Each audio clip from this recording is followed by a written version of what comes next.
farol que me guia, é a luz do meu caminho.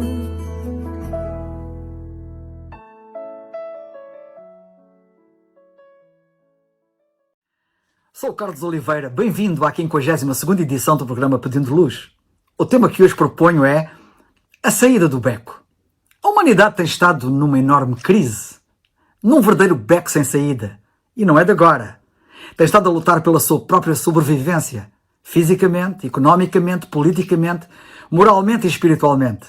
Tem estado a lutar contra as forças do materialismo, do humanismo e até do ateísmo, que tentam arrombar os seus bastiões e infiltrarem-se na sua cidadela. A humanidade está a viver um período da história mundial no fio da navalha, no limiar da destruição.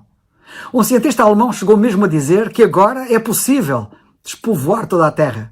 E todos nós sabemos o que ele quis dizer com isso, como as bombas nucleares o podem fazer. Parece estranho, nesta fase da evolução humana, entre aspas, haver medo. Não achas que é bastante estranho? Afinal, avançou-se tanto. Mas afinal, tudo ilusoriamente, pois a humanidade continua assombrada com o mesmo medo de sempre. Porventura até de uma forma mais acentuada e mais agravada. Com o avanço da ciência, com o progresso das condições económicas, com as regiões do mundo que eram analfabetas a aprender a ler e a escrever e a ter progresso académico, progresso médico e social significativos, como nunca tiveram antes, parece estranho que se viva de uma forma antítese, com medo. Muitas pessoas interrogam-se porquê. Perguntam, qual é a solução para os nossos muitos problemas? Para que lado nos havemos de voltar? Existirá uma resposta, uma saída? Muitas pessoas acham que há uma resposta nas Nações Unidas, ou na Organização Mundial de Saúde, ou noutras organizações humanitárias ou não. Outros acham que há uma resposta no progresso económico. Todo mundo dá a sua opinião. E, no entanto, agora, hoje, chegou o momento de dizer, e muito claramente, que o rei vai nu. Desde o Jardim do Éden que o homem não quis saber da palavra de Deus, querendo seguir o seu próprio caminho, excetuando pequenas ocorrências de curta duração na história, pequenos espasmos aqui e ali, em que os homens puderam uma vez mais ver a diferença de se dar à palavra de Deus o lugar que ela deve ter. A normalidade tem sido o homem andar de costas voltadas para Deus, não querendo saber quem ele é e muito menos aquilo que ele pensa, com os resultados que todos nós conhecemos, bem funestos. E apesar do resultado estar à vista, parece que ninguém faz a ligação daquilo que é óbvio. Os homens devem voltar ao início para encontrar a resposta para os dilemas e problemas que enfrentam. O homem cria em Deus, cria no Deus Todo-Poderoso. O homem tinha uma forte fé na palavra de Deus, cria em Deus e naquilo que ele dizia. Tinha a palavra de Deus por base do seu modo de vida e abriu mão disso. Ele deve voltar ao sítio de onde caiu. Mas depois o homem, apesar da asneira que fez, decidiu que não precisava mais de Deus, daquilo que Deus diz, que não precisava mais da sua palavra, e nós vemos o resultado trágico. Porém, começou a achar que, através dos seus esforços, dos seus avanços científicos, económicos, industriais e outros desenvolvimentos, se sentiria realizado e de alguma forma a ciência e Deus não podiam ser conjugados, e que Deus e a sua palavra eram algo que pertenciam ao passado arcaico, que era um conjunto de mitos, algo para ser eliminado da sua lembrança e da sua memória, e concordou com Lenin quando este afirmou que a religião é o ópio do povo. Portanto, o homem descartou Deus e a sua palavra, e o resultado tem sido trágico. Particularmente nos círculos intelectuais, descartou o conceito do sobrenatural, disse que não acreditava mais em Deus, que não acredita mais na Bíblia, e assim substituiu Deus e a sua palavra por outras coisas, pela razão, pelo racionalismo, pela cultura da mente, pela adoração da ciência, pelo freudianismo, pelo naturalismo, pelo humanismo, pelo positivismo, pelo materialismo e por tantos outros ismos. Sim, substituiu Deus e a sua palavra por todas estas coisas. E como resultado, o que é que aconteceu? Desenvolvemos as nossas mentes, é verdade, mas negligenciamos as nossas almas. Esquecemos que somos mais do que apenas corpos com desejos e paixões animalescos. Oh sim, temos corpos com olhos, ouvidos, nariz, mãos e pés. Cada um tem um corpo com certos apetites que precisam de ser satisfeitos, como a fome, a sede, o sexo, o desejo de estar com os outros, o instinto de rebanho. Todas essas coisas são paixões, são desejos e apetites do corpo. É verdade. Então decidimos satisfazer os nossos corpos. As nossas mentes também têm certos desejos de adquirir, por exemplo, conhecimento. E então começamos a preencher as nossas mentes com conhecimento. Mas negligenciamos uma parte muito importante da anatomia humana, a alma. Deixamos as nossas almas com fome espiritual. E as nossas almas começaram a definhar. Esquecemos que somos criados à imagem de Deus e que temos almas vivas que também têm apetites, que precisam de ser satisfeitos. Ora, esses apetites só podem ser satisfeitos por fé na palavra de Deus e pela comunhão com Ele. Ganhamos dinheiro, adquirimos conhecimento, desenvolvemos-nos cientificamente, mas andamos muito para trás, tanto moral como espiritualmente. E agora, os nossos problemas agigantam-se e estamos a ser sufocados por eles. Enfrentamos atualmente um dilema, o problema de ter cabeças cheias, mas almas vazias. Afastamos a ideia de Deus, criamos uma geração inteira dizendo-lhes que Deus não existe. A moral, em vez de ser absoluta, passou a ser relativa. Em vez de se dizer que certas coisas estão certas e certas coisas estão erradas e torná-las claramente brancas e pretas, transformamos tudo num cinza opaco e a existência do homem tornou-se verdadeiramente cinzenta. O homem passou a dizer que poderia mentir, trapacear e ser desonesto e ter chamado a isso de bom negócio. Não é isso que nós temos visto acontecer com tantos políticos da nossa praça e com tantos magnatas? Assim, o padrão moral do homem começou a ruir e ele começou a ver os sintomas desse colapso moral na sociedade, que explodiu em delinquência juvenil, em ódio racial, em preconceito e intolerância. Todos os grandes problemas que nós enfrentamos hoje surgiram porque deixamos as almas dos homens famintas por satisfazer. Os homens desejam algo mais do que pão para comer, e isso faz-nos lembrar as palavras que o Senhor Jesus Cristo disse um dia. Disse ele: nem só de pão viverá o homem, mas de toda a palavra que sai da boca de Deus. Precisamos mais do que mero pão. Precisamos mais do que engenhos, do que invenções, do que tecnologia, do que coisas materiais. Por que é que suicidam tantos que têm tudo o que o dinheiro pode comprar? O que é que estaria infeliz neles? De certo que não era a parte material. O que é que leva um milionário com centenas de milhões de euros a baixar a cabeça e a dizer: eu sou o mais miserável de todos? Tu que me escutas e que talvez tenhas prestígio, dinheiro, mas que ainda não encontraste paz interior, felicidade e segurança na tua própria vida, diz-me qual é a razão disso. Tens tudo para te tornares numa pessoa feliz, de acordo com os livros didáticos que por aí circulam, mas não encontraste a paz interior que anseias. E eu pergunto, porquê? Porque te esqueceste de uma coisa. Te esqueceste de que também és uma alma criada à imagem do Deus Todo-Poderoso. Uma alma que estará sempre inquieta até encontrar descanso em Deus. Em conclusão, o homem produziu uma enorme frustração. Todo mundo está frustrado. Existe uma tensão nervosa, gritante e preocupante. Acho que quando os historiadores escreverem sobre esta era que nós estamos a viver, chamar-lhe-ão da era do escapismo. As pessoas estão a tomar comprimidos aos milhões. Milhões de comprimidos são ingeridos à noite pelas pessoas para dormir. E depois tomam Dexedrine ou outros estimulantes para se manterem acordadas no dia seguinte. Uma nova palavra entrou no nosso vocabulário, de facto. Escapismo. As pessoas estão a tentar escapar da realidade. Tomam drogas, bebidas, pílulas tranquilizantes e até entretenimento e outras coisas mais. Totalmente empenhadas no esquecimento da alma. As pessoas fogem de si próprias, perdendo-se nas frustrações, no cientismo insatisfatório da sua vida. Estamos já a viver dias em que até os psiquiatras já estão a pedir ajuda uns aos outros. Vivemos na era do egoísmo e do medo. Nota os títulos que nós vemos nos escaparates, os títulos dos livros mais vendidos, o declínio do Ocidente, a decadência e a restauração da civilização, a civilização em julgamento, o fim do nosso tempo, a crise da nossa era, a crise da civilização. Estamos no fim, de facto, da história e nós sabemos bem disso.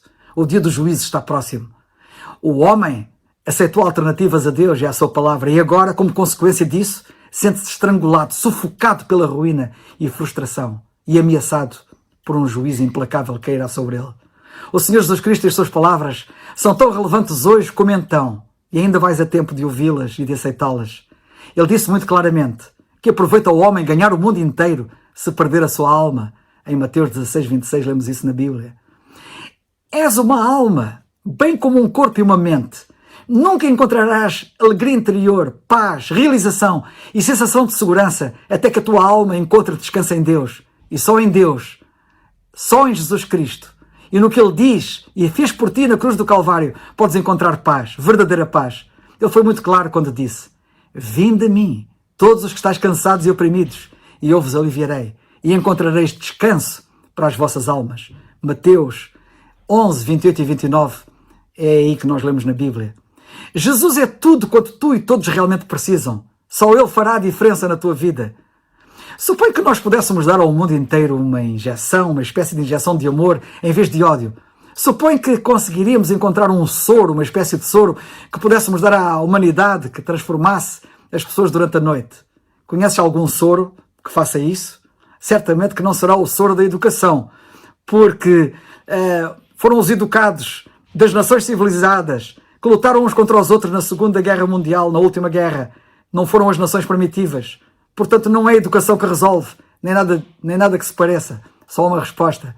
Acredita que só uma coisa pode transformar a natureza humana. Uma coisa entre aspas, Jesus Cristo. A tua vida pode ser transformada. Se as pessoas crescem em Cristo, teriam as suas vidas transformadas pelo seu poder. E creio que isso causaria um impacto nas questões mundiais. Crer em Cristo é de facto o único caminho para as pessoas saírem da confusão e da perplexidade que enfrentam hoje em dia. Não demores tu mais, pois amanhã pode ser tarde para ti. Crê já em Cristo como teu único e suficiente Salvador. Há uma foto de um jogo de xadrez pendurada numa parede de um salão em Paris.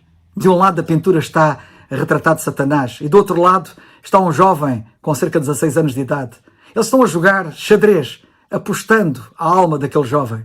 O diabo tem uma expressão maliciosa e triunfante no rosto. Ele acabou de vencer o garoto no xadrez. E o garoto é retratado sentado, cabisbaixo, com lágrimas a escorrerem-lhe pelo rosto. O diabo acabar de vencer aquele rapaz no jogo da vida. E o rapaz não tem capacidade, não tem saída, está vencido. O título da imagem é Checkmate. Sabias que este é também, provavelmente, o teu retrato? Um famoso jogador de xadrez chamado Murphy, que um dia foi visitar aquela exposição e que sabia de xadrez mais do que o artista que pintou o quadro, apareceu ali e olhou para aquela pintura, sentiu pena do rapaz, odiando a aparência que o diabo tinha, e começou a estudar o tabuleiro onde as peças estavam colocadas e de repente exclamou: Jovem, encontrei um movimento. Se fizeres esse movimento poderás vencer o diabo. Ele esqueceu-se que estava diante de uma pintura. Tão concentrado ele estava naquilo que via e tão preocupado. Mas sim, há um movimento. O movimento da fé. E tu podes escapar ao checkmate de Satanás em relação à tua vida. Tens de crer que Jesus morreu na cruz por ti. É este movimento que antecipa o checkmate à tua alma. Esse movimento é em direção a Jesus Cristo. É creres nele, creres que ele morreu por ti, em teu lugar, para que vivas verdadeiramente, já agora e eternamente. Faz já esse movimento de fé. A Bíblia diz: crê no Senhor Jesus Cristo e serás salvo. Atos 16:31. É aqui que está a única resposta. Jesus é realmente a única saída do beco.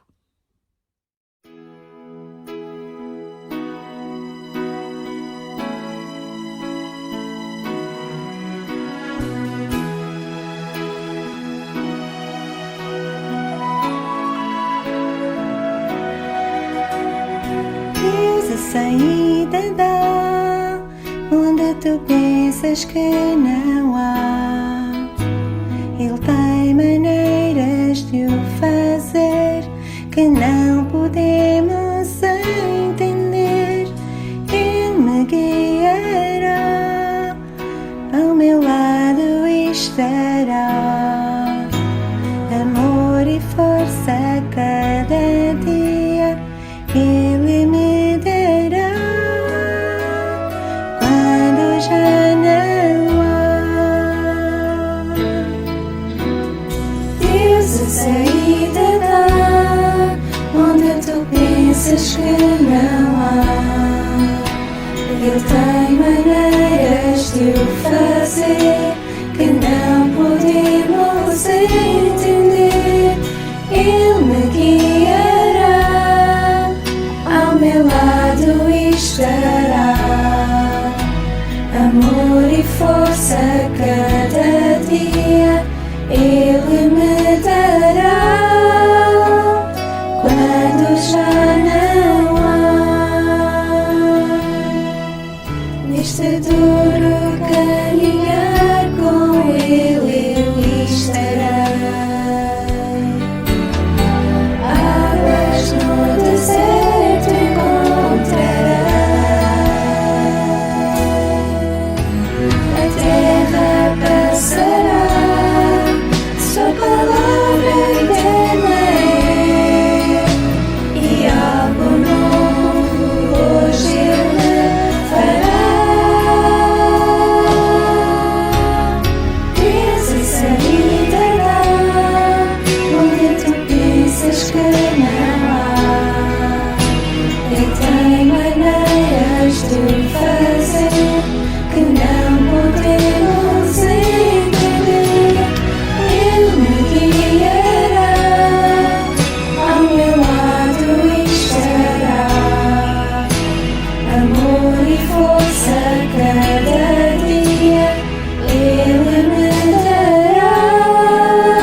farol.